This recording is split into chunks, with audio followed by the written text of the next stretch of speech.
Operação da Polícia Federal prova que primeiro comando da capital usava postos de combustíveis, motéis e empresas de fachada para lavar dinheiro. Homem conhecido como Careca do INSS garante à CPMI do Congresso que é inocente das acusações do roubo de dinheiro dos aposentados. Ministro do Trabalho diz que governo apoia o fim da escala de 6 dias de trabalho e 1 de descanso. Ex-presidente da França, Nicolas Sarkozy, é condenado a 5 anos de prisão por financiamento ilegal de campanha. Mais de 80% dos alunos brasileiros garantem que prestam mais atenção às aulas onde o uso do celular é proibido. Técnicos da aeronáutica dizem que avião que caiu no Pantanal com 4 pessoas pousou e arremeteu várias vezes. União Europeia aprova medicamento de última geração contra o Alzheimer. E o Mineirinho fez história ao vencer os 75 metros na maior rampa de skate do mundo, montada do lado de fora de um prédio em Porto Alegre. É agora no Jornal das 22.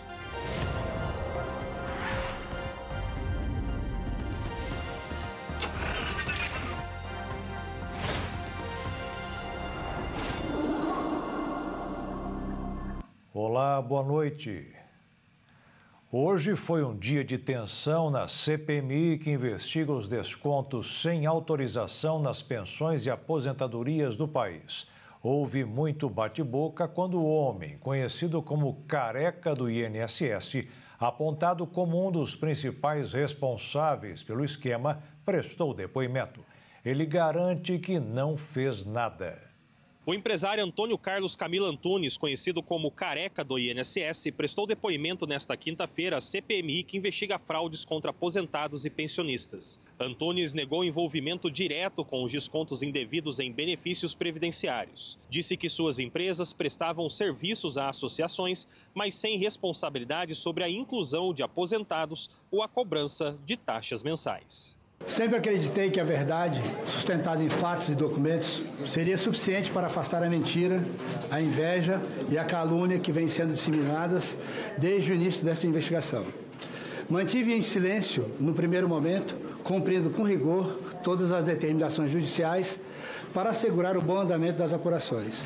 Ele afirmou que nunca atuou no recrutamento de associados nem no controle de cadastros do INSS. Declarou que sua atuação se limitava a facilitar acesso a sistemas eletrônicos do governo, oferecendo pacotes de serviços como seguros, clubes de benefícios e plataformas de cursos. Preso pela Polícia Federal no último dia 12, o Careca do INSS é apontado como um dos mentores do esquema que desviou mais de 50 milhões de reais de beneficiários. A investigação rastreou repasses milionários de empresas ligadas a Antunes para pessoas próximas a associações e servidores do INSS. Segundo a Polícia Federal, ele teria movimentado valores vultuosos, ocultando patrimônio e até ameaçado testemunhas. No depoimento, Antunes negou todas as acusações. Disse que nunca ocultou bens, que sua prosperidade vem de trabalho honesto e que a prisão foi decretada com base em informações falsas apresentadas por desafetos.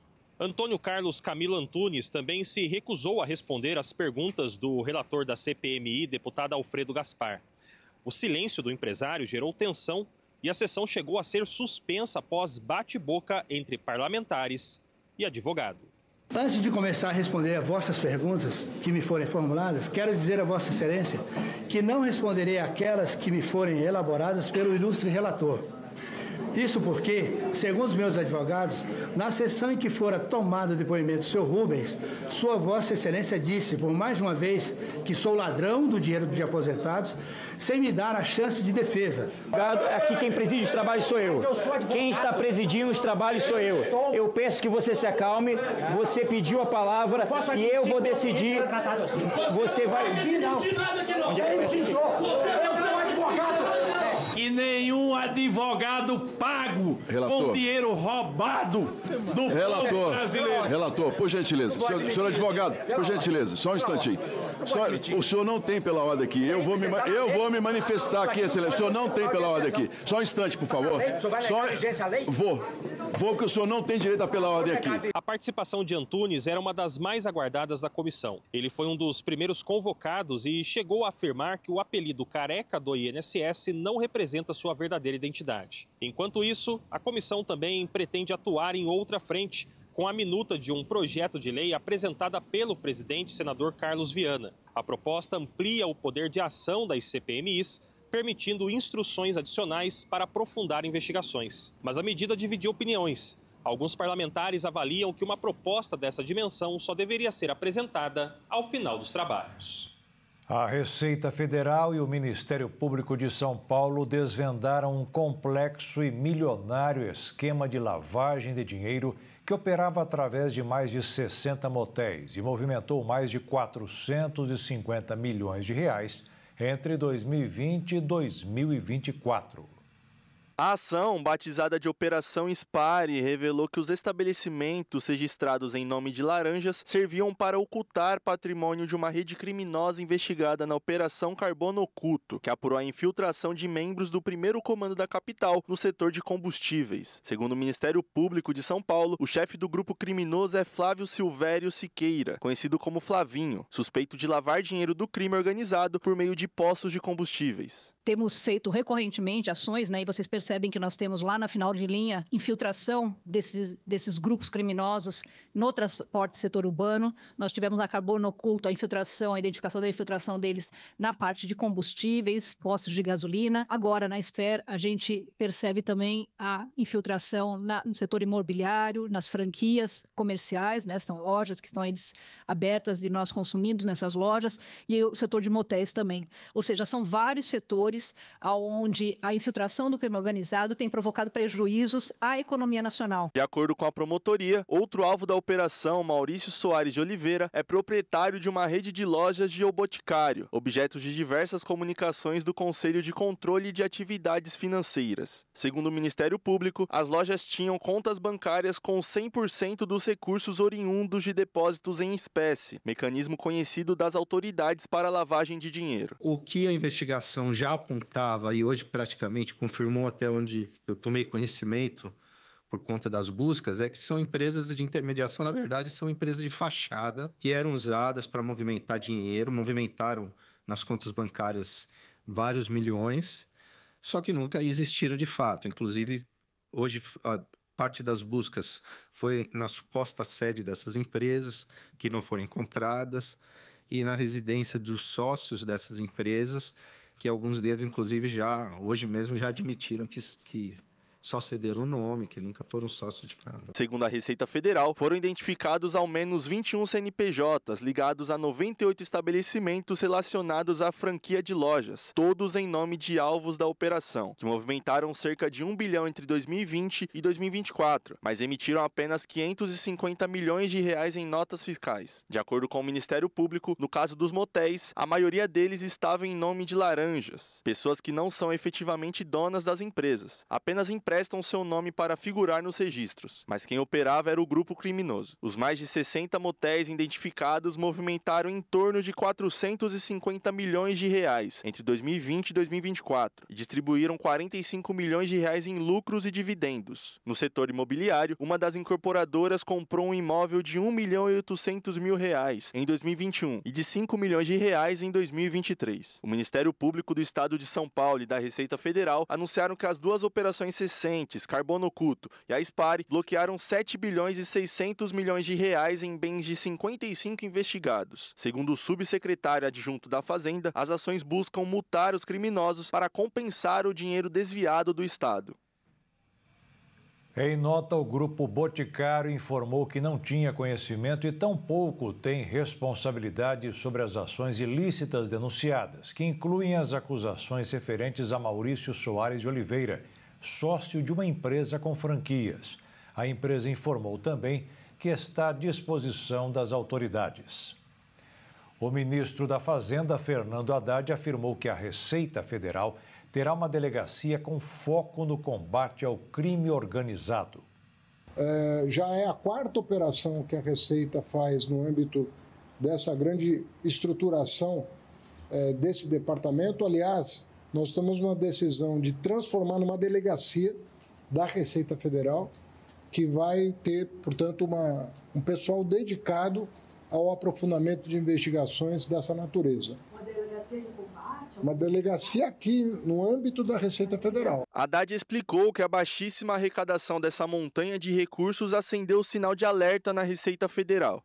Ele também declarou esperar que haja mais desdobramento de operações envolvendo a Receita contra o crime organizado e a lavagem de dinheiro. O ministro da Fazenda deixou claro que a partir do momento em que a lavagem de dinheiro é estancada, há uma economia real, funcionando normalmente. Além do prejuízo para as empresas concorrentes, Haddad mencionou efeitos negativos para os consumidores e para a Receita Federal, com a diminuição de recursos aos programas sociais e ao orçamento federal como um todo. 2 alunos morreram durante um tiroteio em uma escola estadual do município de Sobral, no Ceará. As vítimas foram identificadas como Cláudio e Vitor Guilherme, conhecido como VG. Além deles, 3 colegas ficaram feridos. Os estudantes mortos estavam no pátio da escola quando foram baleados. Vários policiais foram ao local, além de pais e amigos dos estudantes. A motivação do crime ainda não foi esclarecida. Testemunhas relataram no local que os tiros foram disparados por pessoas que estavam do lado de fora da escola.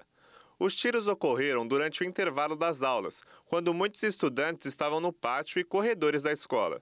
Os 3 alunos feridos foram levados a uma unidade de saúde por ambulâncias do Serviço de Atendimento Móvel de Urgência. No início da tarde, o hospital informou que 2 deles receberam alta. O terceiro adolescente permanece internado. De acordo com a polícia cearense, na quarta-feira, houve uma tentativa de homicídio ao lado de outra escola pública em Sobral, no bairro de Sumaré. Não se sabe ainda se os 2 crimes estão relacionados. Câmeras de segurança filmaram o momento em que os 2 criminosos chegam de moto, estacionam em uma rua ao lado, correm até a escola e fazem os disparos da calçada pela grade. Já em outras imagens, os 2 homens armados aparecem correndo pela rua Brasil Oiticica, em direção à grade da escola. Em seguida, eles disparam contra um grupo de alunos que estava próximo a uma árvore, enquanto parte dos adolescentes correm em direção ao prédio. Na ocorrência, de acordo com a Secretaria de Segurança Pública do Ceará, uma quantidade de droga, balança de precisão e embalagens foram apreendidas com uma das vítimas. A Secretaria da Educação do Ceará, em nota, lamentou o caso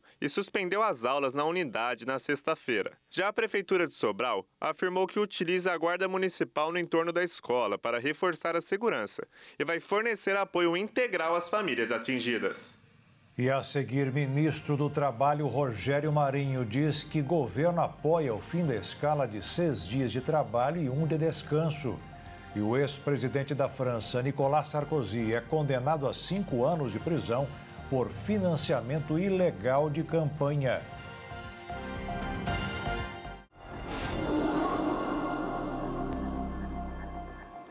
O governo vai apoiar o projeto que reduz a jornada semanal de trabalho e a proposta que acaba com a escala de 6 dias de trabalho e 1 de folga. Além de deixar claro a sua posição, o ministro do Trabalho também pediu ajuda da opinião pública para a medida dar certo. O ministro do Trabalho, Luiz Marinho, defendeu nesta quinta-feira o fim da escala 6x1 e a redução da jornada de 44 para 40 horas semanais.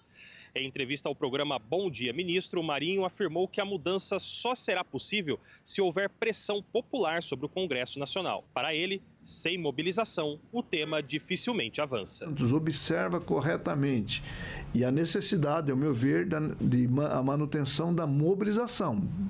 Vocês podem observar que o parlamento brasileiro tem um perfil que, se deixar ele livre, leve e solto, só vem prejuízo para a classe trabalhadora brasileira. O tema trabalho é um tema que tem muita dificuldade de tramitar no Congresso Nacional. Então, só vai de um jeito, é muita pressão. Parece feijão velho, só vai com pressão.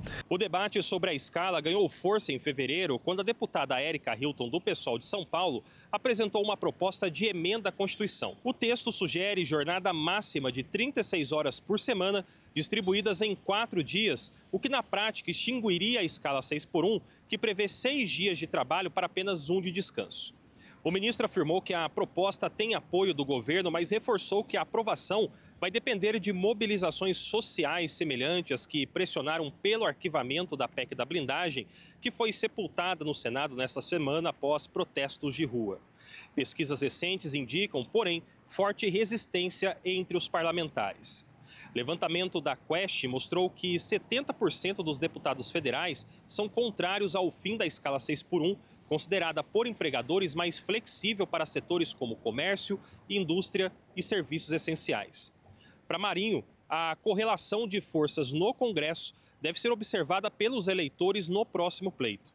Ele sugeriu que a posição de deputados e senadores sobre a jornada de trabalho seja levada em conta no momento de decidir o voto. O ministro também lembrou que, historicamente, alterações na legislação trabalhista enfrentam dificuldade de tramitação e só avançam quando há pressão social organizada. O governo, por enquanto, não apresentou o projeto próprio sobre o tema, mas apoia a tramitação da PEC em análise na Câmara. Se aprovada, a proposta ainda terá de passar pelo Senado antes de entrar em vigor.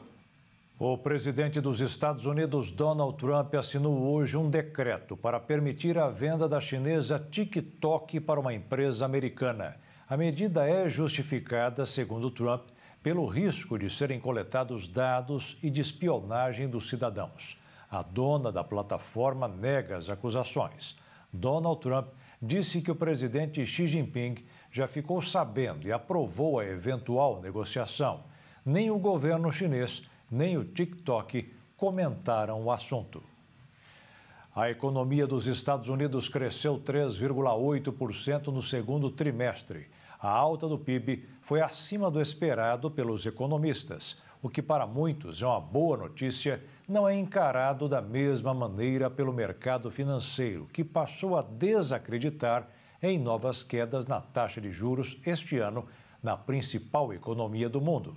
Com isso, o dólar subiu 0,69% e fechou o dia cotado em R$ 5,36.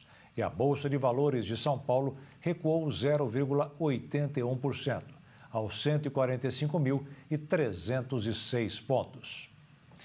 O ministro do Supremo Tribunal Federal, Alexandre de Moraes, determinou o fim do bloqueio de perfis, contas e canais relacionados à deputada Carla Zambelli, que está presa na Itália.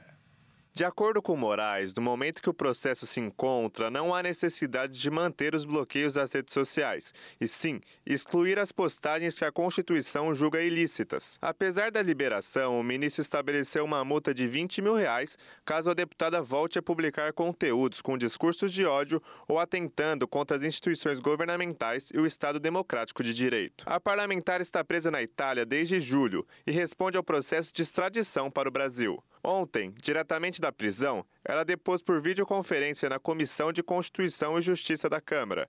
Ela participa de um processo que pode cassar o mandato, depois de ela ter sido condenada a 10 anos de prisão pelo STF por participar do processo de invasão aos sistemas do Conselho Nacional de Justiça. O objetivo era descredibilizar a justiça e incitar atos antidemocráticos, inclusive inserir documentos falsos no sistema, como mandado de prisão contra o ministro Alexandre de Moraes. A ONU abriu uma investigação após o presidente dos Estados Unidos, Donald Trump, dizer ter sido alvo de uma sabotagem tripla. A Organização das Nações Unidas informou que abriu uma investigação exaustiva após pedidos do presidente dos Estados Unidos, Donald Trump. O governo norte-americano enviou uma carta para o secretário-geral da ONU, Antônio Guterres, relatando que Trump sofreu vários problemas durante a sua visita à sede da organização. Guterres informou que já havia ordenado uma investigação e afirmou que a instituição está disposta a cooperar com total transparência com as autoridades americanas para determinar as causas dos incidentes. Inicialmente, o presidente de 79 anos e a primeira-dama, Melania Trump, ficaram presos em uma escada rolante quando ela parou de funcionar bruscamente. Pouco tempo depois, ao começar o discurso dele, o teleprompter e o sistema de som não estavam funcionando. A ONU afirmou que o teleprompter foi operado pela Casa Branca. Em relação à escada, as autoridades acreditam que um cinegrafista da delegação americana que estava filmando acionou acidentalmente um interruptor que fez o mecanismo parar. Já o sistema de som foi projetado para que os participantes pudessem ouvir os discursos traduzidos em 6 idiomas via fones de ouvido. Trump postou em suas redes sociais uma mensagem longa e irritada. Ele descreveu os problemas como muito sinistros, pediu a prisão dos responsáveis e afirmou que o Serviço Secreto dos Estados Unidos também está investigando. O presidente participou da 80ª Assembleia Geral da ONU, que ocorreu em Nova York, nos Estados Unidos, e grande parte de seu discurso foi dedicado a criticar a ONU. O ex-presidente da França, Nicolas Sarkozy, foi condenado a 5 anos de prisão nesta quinta-feira. Ele foi considerado culpado por arrecadar dinheiro para a campanha presidencial de 2007 na Líbia, durante o regime do ditador Muammar Gaddafi. O Tribunal Criminal de Paris condenou Sarkozy, de 70 anos, por associação criminosa, em um caso de financiamento ilegal de sua campanha eleitoral de 2007, pelo governo da Líbia, que vinha sendo investigado havia anos. Na saída do tribunal, após ouvir a sentença, o ex-presidente francês afirmou que a condenação é extremamente grave para o Estado de Direito e para a confiança que se pode ter na justiça. Eu assumirei minhas responsabilidades. Comparecerei às convocações dos tribunais e, se absolutamente quiserem que eu durma na prisão, eu dormirei na prisão. Mas de cabeça erguida, eu sou inocente. Esta injustiça é um escândalo e não pedirei desculpas por algo que não fiz. Segundo o ex-mandatário, os juízes não encontraram evidências que justificassem a condenação, após mais de 10 anos de investigação e milhões de euros gastos para encontrar um financiamento líbio em sua campanha. O Tribunal de Paris solicitou uma aplicação provisória da pena, que não será suspensa caso o ex-presidente de 70 anos apresente recurso contra a sentença. Agora, o Ministério Público francês tem até um mês para informar a data da prisão de Sarkozy. Outras 11 pessoas foram processadas ao lado do ex-presidente. A promotoria solicita 7 anos de prisão, por considerá-lo o verdadeiro responsável por um pacto com o ditador líbio Muammar Gaddafi, que morreu em 2011. Os pesquisadores acreditam que, em troca de dinheiro para financiar a campanha eleitoral de Sarkozy de 2007, Gaddafi recebeu a promessa de ajuda para restaurar sua imagem internacional, após Trípoli ser acusada de executar atentados contra um avião na Escócia e outro no Níger. A França foi um dos países cruciais da intervenção da OTAN, que, com a imposição de uma zona de exclusão aérea na Líbia, prestou apoio ao essencial aos rebeldes. Sarkozy compareceu à leitura da sentença em Paris, acompanhado da esposa, a modelo, cantora e atriz Carla Bruni Sarkozy, e de 3 de seus filhos. Israel e Palestina estão cada vez mais distantes da paz. O presidente palestino afirmou que não haverá paz se não existir o Estado da Palestina. Além disso, a incursão do exército israelense em Gaza já fez 700 mil pessoas buscarem abrigo. Proibido de viajar a Nova York por ter tido visto negado, o presidente da autoridade palestina, Mahmoud Abbas, discursou por videoconferência e fez um apelo aos países. O líder palestino pediu que sejam adotadas medidas que interrompam o genocídio na faixa de Gaza e que sejam bloqueada a expansão ilegal de Israel. Abbas denominou os ataques israelenses de crime de guerra e criticou o ataque terrorista realizado pelo Hamas no dia 7 de outubro de 2023, que deflagrou a guerra. O chefe da autoridade palestina pediu que o Hamas e outras facções entreguem as suas armas como forma de garantir a formalização da independência palestina. Mesmo com os esforços para o reconhecimento, o exército israelense continua a incursão na faixa de Gaza. Desde o fim de agosto, mais de 700 mil palestinos fugiram de Gaza em direção ao sul em meio à ofensiva terrestre. A fuga acontece em meio à chegada de tanques, que continuam avançando sobre o território. Um dos moradores da região falou que na última semana os ataques foram mais intensos, focando nas infraestruturas públicas e edifícios residenciais. Quase 2 anos após o início da guerra, o governo de Israel descreveu a cidade de Gaza como o último bastião do Hamas. Nesse contexto, o exército tem demolido prédios e casas residenciais que podem estar sendo usados pelo grupo. A ofensiva, que promete dizimar Gaza, motivou novas críticas internacionais. Pouco antes dos debates na Assembleia da ONU, diversos países reconheceram o Estado palestino. Paralelamente, França e Arábia Saudita organizaram um encontro para pressionar o reconhecimento do território. Em contrapartida, o premier israelense afirmou que irá denunciar os líderes que reconhecerem o território como palestino.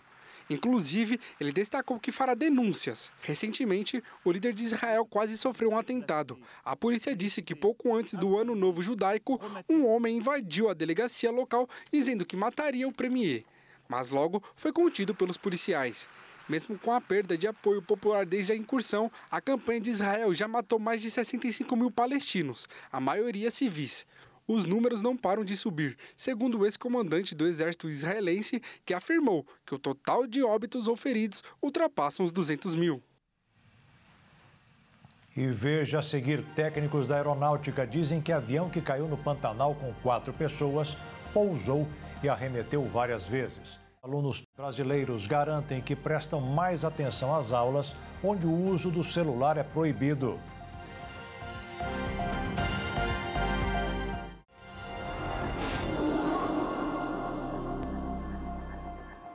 A equipe do CENIPA, Centro de Investigação e Prevenção de Acidentes Aeronáuticos, chegou hoje ao Pantanal para dar continuidade à apuração das causas do acidente aéreo que levou à morte de 4 pessoas. Algumas hipóteses já foram descartadas.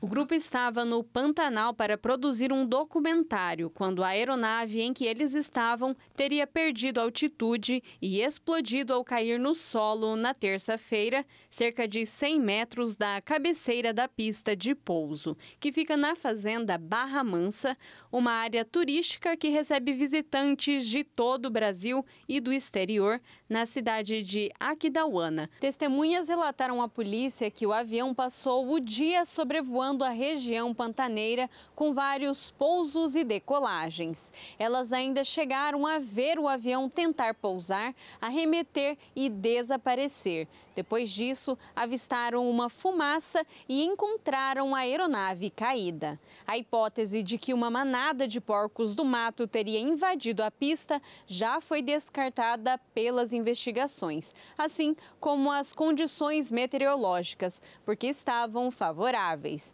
De acordo com as autoridades, a aeronave estava regular, mas não tinha autorização para oferecer o serviço de táxi aéreo e nem poderia pousar no período noturno. O acidente foi depois do pôr do sol. Era uma pista que opera visual diurno, então havia necessidade que tivesse sido feita até às 17 horas e 39 minutos no dia dos fatos, mas esse pouso e a arremetida já se davam após as 18 horas, o sinistro se deu por volta de 18h20, então são condições que estão sendo levadas em consideração. A aeronave tem que ter a instrumentação não para voo noturno, mas para voo por instrumentos. Então a aeronave tem que ser homologada para voo por instrumentos e o piloto também, que ele passa por treinamento específico e para operar por instrumentos que coincidentemente é o voo noturno, não necessariamente só noturno, mas em mau tempo, condições de mau tempo. Qualquer aeronave em condições de voo, ela pode ser usada para táxi aéreo desde que homologada junto à ANAC. Desde a manutenção, desde o equipamento, ele é verificado e tem equipamentos que não podem ser usados para táxi aéreo. Para quê? Para prevenir qualquer acidente com os passageiros. Então, o CENIPA, após a conclusão das investigações, vai emitir um relatório e desse relatório pode ser que surjam novos protocolos, novas regras para os pilotos voarem para as aeronaves. Uma pesquisa da Sociedade Brasileira de Ortopedia e Traumatologia revelou um dado preocupante. Os homens jovens são as maiores vítimas de acidentes com motos no país. Uma das principais causas é o consumo de bebidas alcoólicas. A pesquisa da Sociedade Brasileira de Ortopedia e Traumatologia ouviu mais de 100 hospitais em diferentes regiões do país no último semestre e mapeou o atendimento a traumas envolvendo motociclistas em hospitais públicos, privados e filantrópicos. O levantamento revelou um cenário crítico, onde quase 70% dos hospitais revelaram mais de 600 atendimentos a vítimas de trânsito em apenas 6 meses. Entre os pacientes, homens entre 20 e 29 anos formam a maioria, com 43%, e 26% jovens entre 15 e 19 anos. Além disso, mais da metade das vítimas esperam por 7 dias para uma cirurgia, e em outros casos, as vítimas esperam até 15 dias. A pesquisa ainda mostrou que 70% permanecem internados por mais de uma semana após cirurgias, e alguns precisam ser reinternados por conta de complicações ou necessidades de novos procedimentos, que as principais causas foram colisões com outros veículos e quedas da própria moto. Um dos pesquisadores afirmou que estamos vivenciando uma epidemia de sinistros com motos. Isso porque as lesões constatadas nas vítimas estão cada vez mais complexas. Antes eram simples fraturas. Nos dias atuais, acontecem explosões nas articulações, indicou o pesquisador. Uma das regiões mais atingidas do corpo são os membros inferiores, bacia e coluna vertebral. Em alguns casos, geram limitações irreversíveis. A pesquisa mostrou que é comum entre os relatos dores crônicas, que estão entre as causas clínicas mais comuns, além de deformidades, limitação motora e funcional e até amputações. Para tentar reduzir os números de acidentes com motos, a Coordenadoria de Engenharia da Secretaria Nacional de Trânsito informou que está desenvolvendo um Programa Nacional de Segurança de Motocicletas. O projeto ainda está em fase experimental. Uma das ações já apresentada pela Coordenadoria foram as faixas azuis exclusivas para motociclistas espalhadas em 5 cidades brasileiras, como São Paulo, Santo André, São Bernardo, Salvador e Recife. Uma pesquisa revelou que a proibição do uso do celular na sala de aula está fazendo bem à educação. Mais de 80% dos alunos pesquisados em todo o país disseram que depois que as escolas decidiram limitar a utilização dos aparelhos, eles passaram a simplesmente prestar atenção nas aulas. A maioria dos estudantes, o equivalente a 83%, relataram que estão mais atentos às aulas e 60% observaram a diminuição de distrações e interrupções. A percepção desse impacto positivo foi maior entre os alunos mais novos, do 1º ao 5º ano. Outro aspecto interessante apontado por gestores escolares foi a queda significativa nos casos de bullying virtual. 74% dos professores e diretores perceberam que os alunos ficaram mais concentrados nas aulas após a proibição. Além disso, a ausência dos aparelhos estimulou a interação presencial entre os estudantes nos intervalos. Entre os desafios levantados pela pesquisa, foi observado o aumento da ansiedade e do tédio entre os alunos. 49% dos professores acreditam que isso está relacionado à ausência dos celulares. Além disso, 44% dos estudantes sentem mais tédio nos intervalos, um número que é maior entre os mais novos e no período matutino. Para a presidente do Equidade.info, Cláudia Costin, os desafios são maiores no ensino médio, onde a ansiedade e o tédio sem o celular são mais presentes. Segundo Costin, é fundamental ouvir os estudantes que ainda sentem o problema.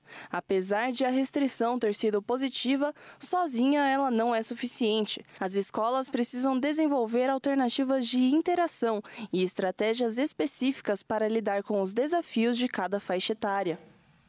A baixa utilização de celular na sala de aula poderá mudar o que está acontecendo atualmente no Brasil. Mais de 4 milhões de alunos estão atrasados, repetem de ano por vários motivos e continuam em série que não deveria ser a deles.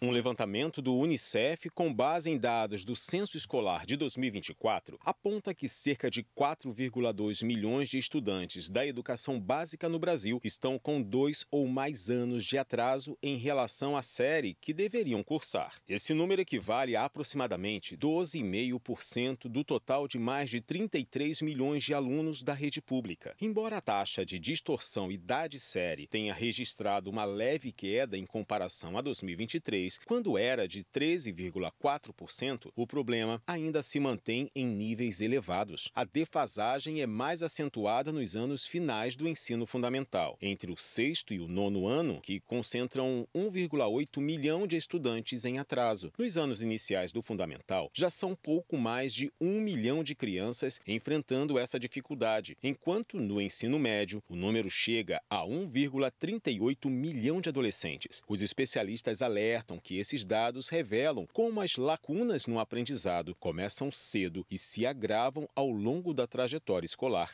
Apesar da gravidade, atualmente não há uma política nacional específica voltada para enfrentar o problema da distorção idade-série.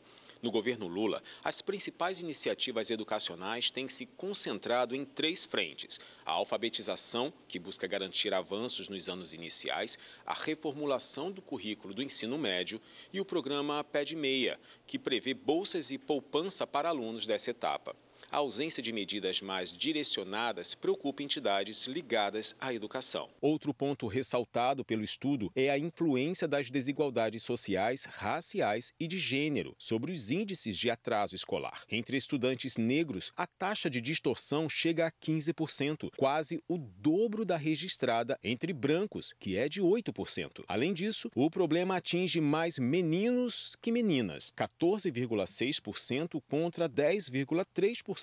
Respectivamente. Essas diferenças refletem não apenas falhas no sistema educacional, mas também desigualdades estruturais que impactam diretamente a aprendizagem. De acordo com o Unicef, os resultados reforçam a urgência de ampliar políticas que assegurem condições adequadas de estudo, valorização dos professores e acompanhamento contínuo dos alunos em todas as fases da educação básica. Para os especialistas, sem estratégias mais consistentes e inclusivas, milhões de crianças e adolescentes continuarão enfrentando barreiras que comprometem o futuro escolar e profissional. E a seguir, a União Europeia aprova medicamento de última geração contra o Alzheimer.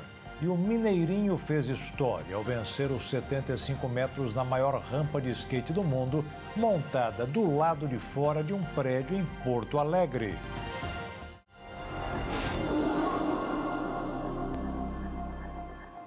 A acidez nos oceanos está aumentando sem parar, prejudicando a vida marinha, consequência sentida por todo o planeta, que enfrenta vários desequilíbrios provocados pela atividade humana, que prejudica o meio ambiente.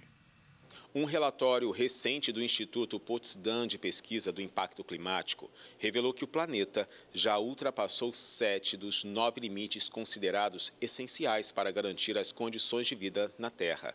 O estudo aponta que a acidificação dos oceanos passou a integrar a lista de fronteiras violadas, se somando a mudanças já irreversíveis, como o avanço da crise climática, a perda de biodiversidade, o uso insustentável do solo, além da pressão sobre a água doce, o excesso de fluxos biogeoquímicos e a introdução de novos poluentes no ambiente. Os oceanos, que absorvem cerca de 90% do calor em excesso gerado pela atividade humana, vêm sofrendo alterações profundas na composição química. Desde a era industrial, o pH da superfície marinha caiu entre 30% e 40%, tornando águas significativamente mais ácidas. Esse processo desencadeia um efeito em cascata nos ecossistemas, desde o enfraquecimento das conchas de pequenos organismos até o comprometimento de corais tropicais e recifes de águas frias, afetando a biodiversidade marinha e, em última instância, a cadeia alimentar que sustenta a humanidade. A acidificação já era considerada o próximo limite a ser rompido, sobretudo devido à queima de combustíveis fósseis, intensificada pelo desmatamento e pela exploração predatória do solo. Fenômenos recentes reforçam essa tendência. Ondas de calor cada vez mais severas na Europa e enchentes letais, como a registrada na Espanha em 2024, foram associadas às altas temperaturas anormais do mar Mediterrâneo, evidência direta do desequilíbrio climático global. Segundo os cientistas, apenas 2 limites permanecem dentro da zona de segurança: a camada de ozônio em processo de recuperação e a concentração de aerosóis na atmosfera.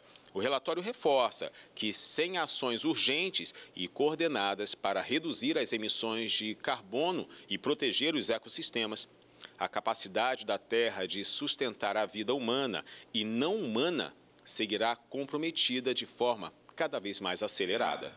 Uma pesquisa divulgada hoje traz um alerta preocupante. As mortes por câncer devem aumentar 75% no mundo até o ano 2050. Na cabeça raspada, ela mostra a marca do tratamento, mas no sorriso estampado, toda a esperança de quem nunca desistiu da cura. Quando eu tinha 23 anos, eu fui diagnosticada com câncer de mama pela primeira vez. Passei por todo o tratamento de quimioterapia, mastectomia radical, radioterapia. Hoje eu tenho 42 anos, tenho uma filha de 21 anos e um filho de 10. Estou curada.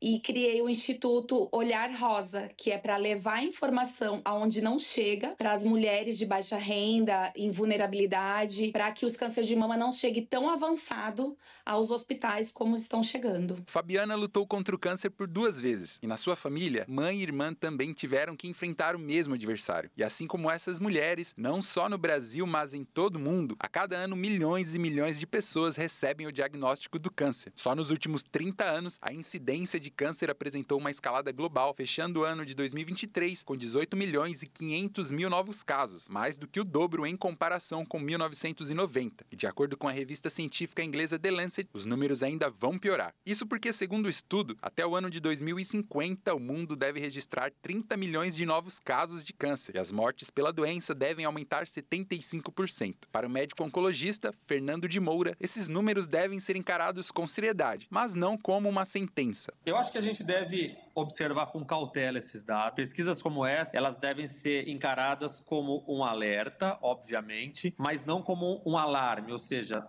nada que deva assustar a população. Claro que a primeira causa para isso é um aumento da população. Se a gente imagina que o câncer é uma doença do envelhecimento, a partir do momento que a população mundial cresce e envelhece, é esperado um aumento do número de casos e de mortes. A pesquisa científica revelou ainda que os países que vão enfrentar o maior impacto nesse quadro cancerígeno são os de baixa e média renda populacional. E isso, infelizmente, inclui a nós, os brasileiros.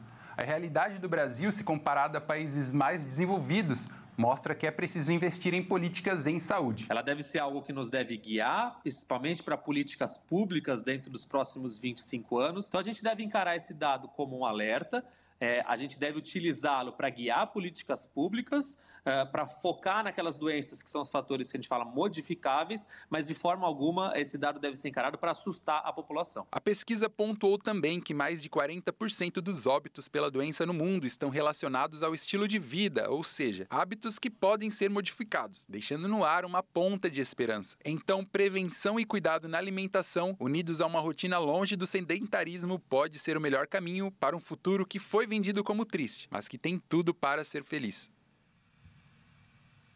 O governo japonês está marcando um novo recorde mundial de pessoas com mais de 100 anos. Faz 55 anos que isso acontece. Hoje são quase 100 mil centenários. A maioria é formada por mulheres. O Japão tem a maior expectativa de vida no mundo e também é uma das sociedades que envelhecem mais rápido. O Ministério da Saúde do Japão revelou que há 99 mil pessoas com mais de 100 anos ou mais no país. Desse total, 88% são mulheres, incluindo a pessoa mais velha do planeta, Shigeko Kagawa, uma mulher com 114 anos. As estatísticas foram divulgadas pelo governo japonês para comemorar o Dia do Idoso, em setembro. Segundo o Ministério da Saúde, mais de 52 mil centenários recebem uma carta de congratulações e uma caneca de prata neste período como tradição do país. A maior expectativa de vida é atribuída a menos mortes por doenças cardíacas e câncer, além do baixo índice de obesidade, um importante fator de risco para essas doenças, devido à tendência do país de seguir dietas mais saudáveis, com baixo consumo de carne vermelha e alto consumo de peixes, legumes e verduras. Segundo especialistas, a obesidade é menor entre as mulheres, o que explicaria a expectativa de vida muito maior do que a de homens. Os japoneses também costumam permanecer ativos por mais tempo ao longo da vida, praticando atividades físicas como caminhadas e usando o transporte público mais do que os idosos dos Estados Unidos e a Europa, por exemplo. O skatista Sandro Dias, o mineirinho, quebrou o recorde mundial ao descer a rampa de um prédio do governo do Rio Grande do Sul. A descida de 70 metros de altura rendeu a ele um lugar no livro dos recordes. Sandro Dias, o mineirinho, entrou mais uma vez para a história do skate mundial. Aos 50 anos, o skatista ex-campeão do mundo desceu de uma altura de 65 metros e depois 70 metros na mega rampa construída na fachada do prédio do Centro Administrativo Fernando Ferrari, em Porto Alegre. As marcas foram atingidas na terceira e na quarta descida de mineirinho na rampa gigantesca. Nas duas primeiras, ele desceu de alturas de 55 e 60 metros. O último drop, descida no jargão dos skatistas, aumentou o que já tinha sido estabelecido nos 65 metros. O maior drop já pertencia a mineirinho e foi obtido durante os preparativos para o evento na capital gaúcha, no início do mês. O skatista atingiu a altura de 64 metros na maior descida. Porém, o evento não foi considerado oficial e por isso não pôde entrar no Guinness Book. Além da maior altura, o skatista também persegue outra marca, a maior velocidade alcançada em um skate padrão. O número de 94 km por hora atingido na última descida deve ser confirmado. A ação, promovida com o apoio do governo do Rio Grande do Sul, transformou o prédio de 21 andares e 85 metros de altura em uma rampa gigantesca, montada na ala norte do edifício icônico da capital gaúcha. Conseguir descer a maior altura foi desejado por mineirinho, mas ele mesmo afirmou que já estava correndo risco de vida. Então, onde eu estava, qualquer vacilo chega a ser risco de morte. Então, vou preservar nossa vida. E eu acho que tá excelente onde a gente chegou. E eu estou muito feliz. A ideia de transformar o prédio em pista de skate não é nova. Desde sua inauguração nos anos 1980, a curva icônica do edifício alimentava o imaginário dos porto-alegrenses, como um cenário perfeito para uma manobra radical. O sonho, enfim, virou realidade. E o Jornal das 22 termina aqui. Uma boa noite para você e fique na paz. Tchau.